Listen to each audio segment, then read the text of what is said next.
Florida State could lose to Memphis this week. If they do, could be the last game DJ Uiagalelei plays for the Seminoles. You are Locked On College Football, your daily podcast on all things college football. Part of the Locked On Podcast Network, your team every day. Welcome, everybody, to another episode of Locked On College Football. I'm your host, Spencer McLaughlin. Thank you so much for making this your first listen or your first view every day. Part of the Locked On Podcast Network, your team every day, and your daily source to stay up to date with the biggest stories in the greatest sport on planet Earth. This episode is brought to you by Ultimate College Football HC, a brand new mobile game that is completely free, has no ads, 100% playable offline. Begin your coaching legacy today. Go check out Ultimate College Football HC. That's Brian Smith, Locked On Seminoles, joining me here on the show.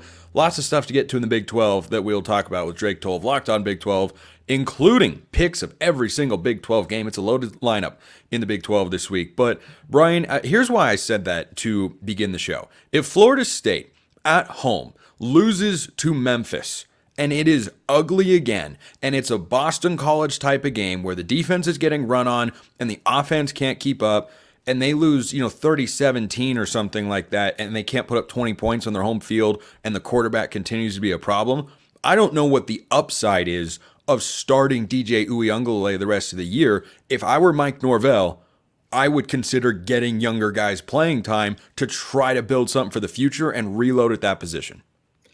I hear what you're saying. There are two sides of this, and it's why some coaches still play two quarterbacks, which in general I hate. If you just go to the younger guy who the older players aren't ready for, will you get much effort out of them? That's the other part of it. It's a two-way bad street. You know what I mean? Like, it happens sometimes. You lose locker rooms. DJ's a very nice guy. Everybody likes him, etc. So that's good. And, I'm not trying to pick on anybody, but, I didn't see enough last year out of Brock Glenn and the little bit that he played. He was a freshman. He was an Elite 11 guy and all that, but I didn't think he was that great, and I don't think he's ready yet. I haven't heard his name at all in press conferences. I'm concerned because I hear what you're saying, because DJ's not getting it done. The receivers aren't getting separation. The tight ends have a combined one catch for 12 yards. There's nothing to like about the offense. Offensive line's banged up, and it's not good. But if you put a freshman out there with all that, he might be ruined for life. Okay, where I'm coming from, perhaps instead of saying could be, I'm saying should be, because it sounds like in the FSU camp, they'll roll with DJU no matter what if they don't win this game, which we'll talk about in just a moment. But I agree, Brock Glenn wasn't very impressive last year, but I would rather see what he's capable of with another season under his belt and see if he can be the guy and give yourself a clear answer. Because and again, this is an if Florida State loses this game, Brian, 2024 is over. Okay, it's all but over right now. But if you lose on Saturday at home to, granted, a G5 playoff contender in Memphis, but if you lose to a G5 team at home, your season is over and you should be playing for 2025. And that's where your mindset should be if you're Mike Norvell and company. So I would want to know that Brock Glenn is not the guy. I think he has shortcomings, or maybe, it didn't quite click for him last year. I would want to know, and that's why if I'm Mike Norvell and they go out and don't win this football game and DJU looks bad, I'd say, you know what? This is just a sunk cost. We got to bite the bullet, and we got to figure out how to be better at the quarterback position next year. That's part of it. You can't say that in any way, shape, or form publicly, but I understand. Of course not. Yeah, they got a ton of seniors, fifth-year seniors on that team, so that'd be pretty rough. But at some point, DJ may not be the guy in the lineup. I'm not disagreeing, but you also got to have a guy behind him, and it's Brock Glenn and Luke Krumhawk, one of those two guys. Are they ready yet? Luke's true freshman. Brock's a redshirt freshman. That's hard. So are they going to get any reps with the ones in practice? I need to hear that first. We haven't even heard their names at all in a press conference.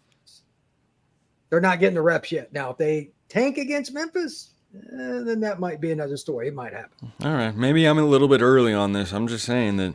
I'm not disagreeing with you. Yeah, if you're not beating Memphis at home, then you got to, however frustrating it would be, if you're Mike Norvell, you have to do what's in the best interest of the program. And this team, clearly, if they can't win on Saturday, maybe they can turn it around, wind up going 9-3, push for a conference title game berth, which is unlikely since they've already got 2 ACC losses on the schedule. But Let's talk about this game against Memphis, Brian. You told me before we hopped on to record that you think Memphis is going to win. I actually think FSU finally figures it out and gets their first win of the year. I'm like Colin Cowherd with the Atlanta Falcons. I'm just going to keep picking them to win until they eventually. They're not going 0-12, and I think Memphis is a really good team. I think they've got a good coach. They had a great offseason in the transfer portal. They've got a quarterback in Seth Hennigan that you really like. They're off to a 2-0 start. Why do you think Memphis wins this game? They have a running game that complements what Seth does. And for those who don't know, Seth threw for over 3,800 yards last year. He started as a freshman there. He's now a senior. He knows that offense front and back, and they have enough playmakers to make it very interesting against any team for at least a little while. And Florida State's defense tends to shoot itself in the foot with their run gap fits, penalties at the wrong time, whatever, anything they can do in a bad moment to screw it up, they've done. And on top of that, the offense is not helping them. Offense worse than the defense, and it's probably not that close. But this is a game the offense has to score 30. I've said that on my show multiple times, Locked On Seminoles. I'm steadfast. Seth's going to put up some points. He's going to make some passes that you just kind of shake your head and go, okay, and you go on. But with the way Florida State's offense is, are they going to be able to keep up with him? You got to prove it to me at this point. I do not have faith in that. What happens if Florida State loses this game when Mike Norvell goes to the podium? What would he say? What's he going to be thinking? I mean, what would you do if you were him? All of that is bad because there's nothing you can say starting 0-3 after going undefeated in the regular season last year. You know what? That might be a record. I don't know if that's ever happened. That'd be an interesting stat. 0-3 after starting the year 12-0. I mean, think about the teams that have gone undefeated in the regular season in the last 10 years. Clemson, I don't think they've had an 0-3 start. Georgia, they've definitely not. Alabama, don't think so. Ohio State, no. Michigan, no. Washington is 2-0 after an undefeated regular season. No, there is. I can't think of a team off the top of my head. Maybe people can help us in the YouTube comments, but I can't think of a team there. So it'd be a bad situation. Would it ratchet up the pressure on him to win in 2025?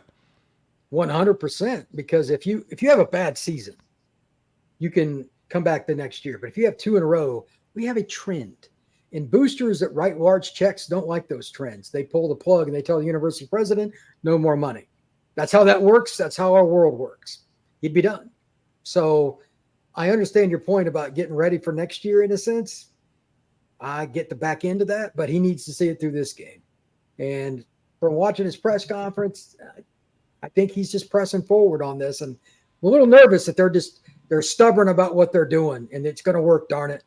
If coaches are really stubborn people, man, whatever they're trying to mix with this team in practice is not translating to the field. I've heard that multiple times. That's never a good sign. For whatever reason, there's a disconnect. This might be a year-long thing. Real quick, what's your score prediction on the game? I'm going Noles 28-24. I'm going Tigers 31-24. There you have it. In a game that will, at the very least, draw a reaction from some folks, and justifiably so.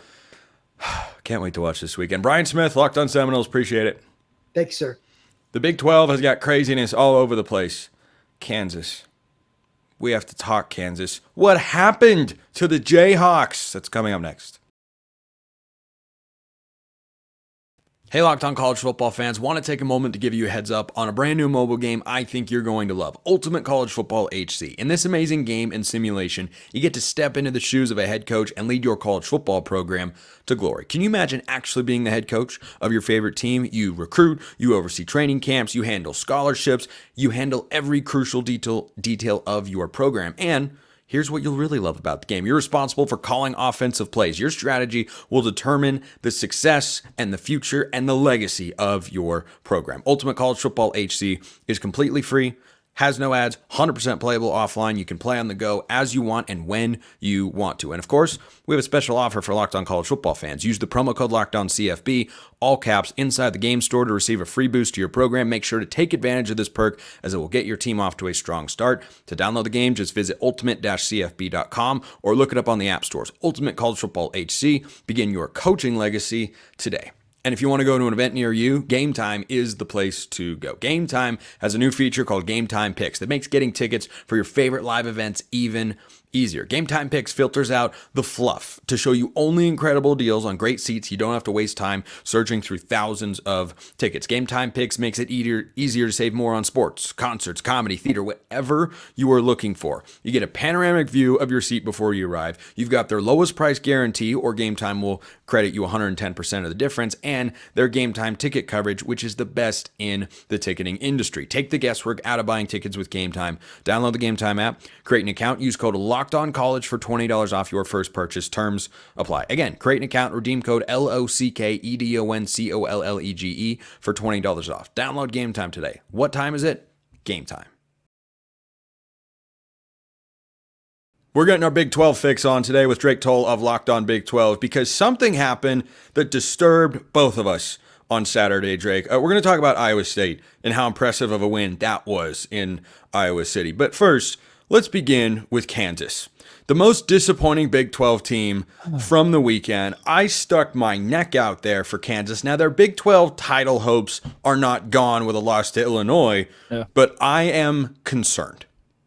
I'm not happy, Bob. Not happy. Kansas was Great my Incredibles pick reference. Great Incredibles reference. Well done. to win the Big 12 and to be at the top of the conference and prove that Lance Leipold had brought his system to Lawrence, and it didn't matter that the name Kansas has been drugged through the mud for the last 20 years, that they're finally good at football, and maybe they're still good, but they're not great. They're not elite. They're probably not a Big 12 championship team, especially if they play like that. And Jalen Daniels wasn't the same Daniels that we saw pre-injury, and Devin Neal wasn't the bell cow that we thought could lead Kansas to victory no matter what. And the defense was still good. You're just not supposed to rely on the defense when your offense has weapons like that. And the weapons weren't there. Now, do we pin that on new offensive coordinator Jeff Grimes and Andy Kotelnicki being gone? Part of that, there's going to be some learning experience, learning curve. But, buddy, you've got at least – this is not a new Mustang in the garage. This is not a new Rolls Royce, but it's at least a 2020 Nissan Maxima. You know, it's got something there, but it looked like an Isuzu, and you never want to be an Isuzu in college football. No, it was a 2001 Volvo. You know, it's technically serviceable, but you look at it and go, I'm not impressed by anything that's going on in that particular car. Nothing exciting is going to take place in that particular car. But I think that for Kansas, the disappointing thing for Jayhawks fans, like you and me, obviously, was how Jalen Daniels played. This isn't his first go-round. I know he's got a new offensive coordinator, but part of the reason I felt okay picking them to make but not win the Big 12 championship game this year against Utah is that Jalen Daniels is really good. And when he's healthy, he's been winning a lot. And that's, of course, the predicate to all this, but he looks plenty healthy. And he turned the ball over, was it 3-4 times in this football game? That's what was concerning. And look, it's early in the season. You have time to right the ship. You could still go, 9-3, have 2 Big 12 losses, make the conference title game. That turnaround is still possible. The Kansas team that a lot of people like us believed in is still in there. It just was not on the field in Champaign. And credit to Illinois. Luke Altmaier looks like a much different football player. Brett Bielema did a heck of a job. Crowd was great. I don't want to take everything away from the Illini. Kansas did not play up to its standard here. No, I'm looking right now at Pick 6 previews and their Big 12, Big 10 preseason rankings, and Kansas is up there in most offensive categories. Defensively in the Big 10, Illinois is ranked 17th on the defensive line. They are 12th with the linebacking core, 14th in the defensive backfield. You would think that a quarterback like Jalen Daniels would pick that apart, and not only did he not pick it apart, he went 18 for 32, 141 yards, and 3 interceptions. Those 2 touchdowns ended up not amounting to too much in the 23-17 loss. That's just nauseating. That's nauseatingly bad for a guy of his talent. He's so much better than that. You tell me that Illinois is going to score 23 points. I tell you that Kansas is a guaranteed lock to win, and the offense stunk bad. It did. And my game score prediction was Kansas 34, Illinois 24. Illinois did exactly. Which is a very similar score to last year, and Kansas brought back all of the offense. And not the offensive coordinator. Maybe that's the missing piece of the puzzle. Maybe they just need time to get things right. Or could have been the devastating crowd in Champaign. Very tough to play in front of. It's true. It was a great crowd. It was a great crowd. Credit to Illinois fans. It was a great crowd. It should not have derailed Kansas that much. But elsewhere around the Big 12 from this past week, Drake, Iowa State. it felt like they were going to lose for about, how many minutes are in a football game? Let's see. Last I checked, there were 60. How many minutes did it feel like Iowa State was going to lose that football game? 58 and a half? 57. I mean, 56 is the minimum that you thought they were losing that game. And you look up and wait, that ball went through the uprights. Iowa State won. What did you make of this game? I thought our preview was great. Let's pull the curtains back a bit. We both got done with that preview last week, Iowa State. We're like, oh, that was one of the previews of all time. We really didn't say anything because it was tough in a game like this to say much. You're looking at two offenses that are trying to prove that they are better than last year and improved coming off of defensive-led years. And then the defenses were good. That's your assessment. You go into the game, it's exactly what you get. The most impressive part to me was we looked at Iowa State and Matt Campbell and said, hey, score 20 points, but do it in 30 minutes. That's what they did. The offense went out in the second half and won the game entirely then in what was a non-competitive first half offensively. Iowa State, Rocco Abusama, they pick it up. Jalen Noel specifically I thought was a star in this game and should be somebody the rest of the Big 12 looks at as a legitimate target to be a playmaker moving forward. In that second half, Iowa State showed the offense can turn it on when it needs to. And if you get that consistently, they're very dangerous in Big 12 play. And they did it at Kinnick Stadium, which is very tough to go into and win. And sorry, I listened to the Big Ten squad last week, and they were all like, oh, Cade McNamara is good. Wrong. He's not. We did not see Cade McNamara. Just to be clear, I didn't say that. Yeah, others did, and they were incorrect. Others did express that general sentiment. Cade McNamara's year, yeah. Oh, yeah, you scored 40 against Western Illinois, Iowa State. Good, nice job. This week he was bad. Yeah, he did not pick it up, as the kids might say. But someone who definitely didn't pick it up was Colorado, and you texted me specifically wanting to come and air out grievances because my take on Colorado is, unfortunately for the Deion haters out there, he's not going to go away this year. Colorado is going to be right about what I expect them to be, which is a 6-6 football team. I think that's still incredibly attainable. My reasoning, Drake, is that there is not a single team on Colorado's schedule that is decisively better than Nebraska. If you picked up this Nebraska team and you put them back where they belong in the Big 12 Conference, they are one of the preseason favorites, in my view, to win the league. And I didn't expect Colorado to be a conference championship team this year. Some people did. That's your mistake. Fine. I can live with people making that sort of mistake, getting overly optimistic here. Why am I wrong on Colorado that they can still be a 6-win football team? I want to go first. I am not confident we know that about Nebraska yet, that this version of Nebraska could be a competitor at the top of the Big Ten or competitor at the top of the Big 12. Preseason, top, 5, 6 Big Ten team? No, I don't think they're on. I think they're going to be close to unbeaten, no more than one loss going into Ohio State. I think they'll get beat pretty badly. Think Michigan State, Mel Tucker 2021 in Columbus. Okay. I think it'll look like that. And that there's a very good chance that that game goes that way. However, for Nebraska, I'm not a buy yet. The reason I'm not a buy is the same reason that Arkansas. I've got a lot of Oklahoma State fans. I'm going to try to make a transitive property thing here. I've got a lot of Oklahoma State fans like, oh, well, Arkansas is better this year. Why? You made them look better. That's the sample size we have. UAPB. And this game for Nebraska, we have UTEP and Colorado. Oh, well, Nebraska looks a lot better. Yeah, because Colorado made them look better. This is a Colorado team that the issue is not necessarily, Spencer, that they're not talented. We know that if you ask 24/7 Sports, they have more 4 and 5 stars than anybody else in the entire Big 12. The problem comes from a horrendous offensive line once again, and B, a culture that will put them in the mud playing even teams like Colorado State or UCF, specifically Kansas State or Arizona.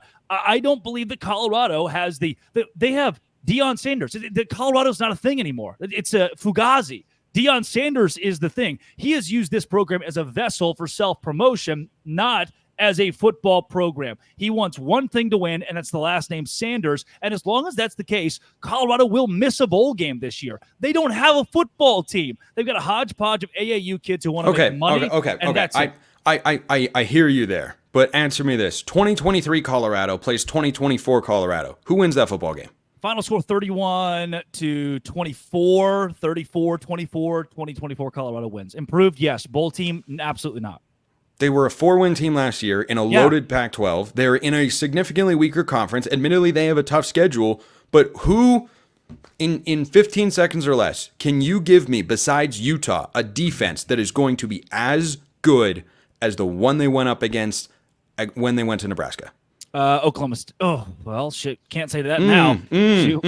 Yeah. We can't say that now. Your mind went to a team that gave up 648 yards at home, and I think I have made my point here. I do like UCF's defensive backfield, and Kansas State still could have a very good defense. Don't hate it. I'll take Nebraska. That Nebraska defensive staff, I will be shocked if at the end of this year, Nebraska's defensive staff You are correct is about still that. intact. Yeah. You're correct about that. Yeah. I'm correct about we're 2 weeks in. I don't know if that yeah, you weren't correct about Kansas, were you? You and I over there just peddling, trying to ask. I like how you dragged me down into the mud with you there with that one. That was good. I was right there too with Kansas. Yeah, I know. But hey, Kansas has time to figure it out. But stick around, Drake, because we have to make predictions for Week 3 in the Big 12. The Big 12 arguably has the most exciting lineup, top to bottom, of football games this week, including the big one on Friday night in Manhattan. Predictions for all of that coming from Drake 12, Locked On Big 12. That's next. Before we talk predictions, let's talk FanDuel. You've heard us talk a lot about FanDuel. Why? They're America's #1 sportsbook, and we have something a little different for you.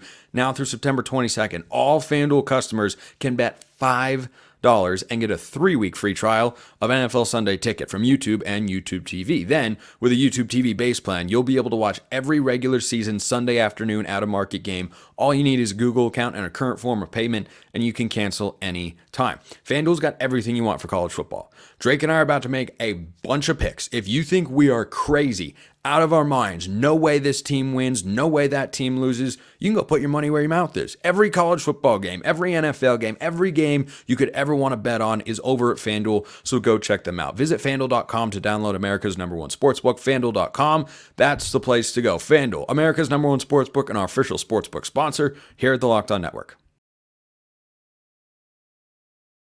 Loaded week of football games in the Big 12 beginning Thursday night, 5:30 Mountain Time. That's 7:30 Eastern on ESPN. Arizona at Texas State. If the Sun Devils win that game, you better look out if you've got them on your schedule this year. Friday, UNLV at Kansas will be a fun game. Arizona at Kansas State, the marquee game of the week. Then you get some under-the-radar ones, or maybe not so under-the-radar, like the Backyard Brawl on Saturday. So Colorado State, also an in-state rivalry.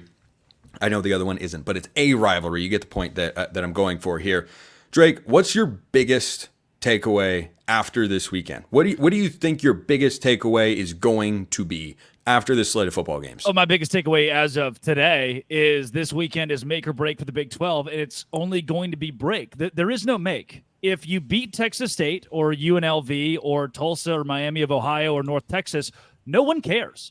Honestly, Spencer, if you beat Pittsburgh, no one cares. Or Air Force or Colorado State, the country doesn't look at the Big 12 and go, oh, BYU, a road win in Laramie. No one is going to care if the Big 12 wins this week. They're only going to care if they lose. Now, would you be shocked in a world where Texas State beats Arizona State? No, would not. Would you be stunned if Miami of Ohio beats Cincinnati?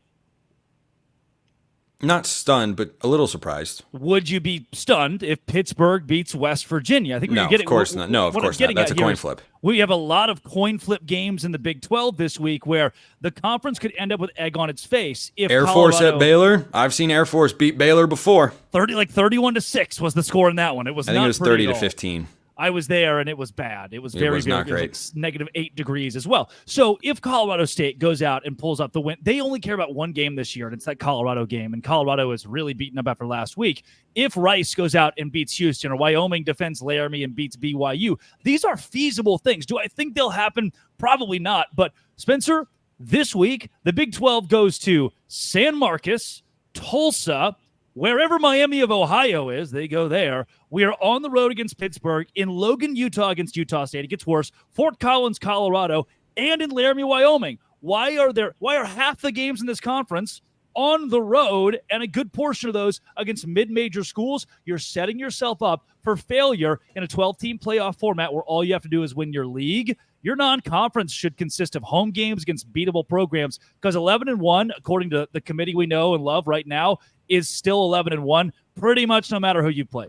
UCF, Let me try TCBY. that again. This can't be yogurt. Oh my gosh, you UCF. know TCBY. I knew we could get in along. Arkansas, I knew we could get along. I love TCBY as a kid. I used to go there with my mom and brother after school all the time. Your mom said hello.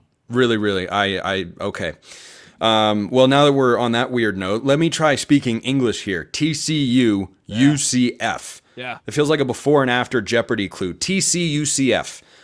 I think this is going to be a really fun football game. I think TCU is one of the most underrated teams in the Big 12. I've been bullish on UCF all offseason. This game is in Fort Worth. I am more than a little excited to see how this one plays out. Rice, Houston, I pray that Houston wins that game. If they don't, they might go 0-12. But give me your prediction here. UCF at TCU. All right, I get it. I went to Baylor. I get it. I'm not a homer. I will pick against Baylor almost every week because they're not a very good football team. And here, to be completely objective, preseason, this was my pick, and I'm going to stick with it.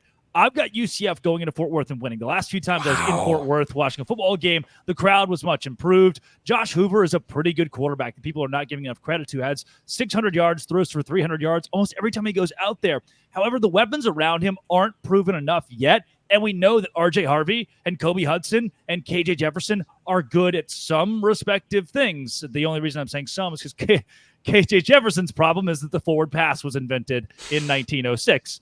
Other than that, UCF has an electric offense, and I've liked their defense so far as well, allowing 3 points against UNH and 14 points against Sam Houston State, which are not truly viable opponents. However, I do believe UCF's the better team. I don't think the crowd for TCU is going to get too much into this one. That UCF has issues, especially now that we have the new helmet stuff.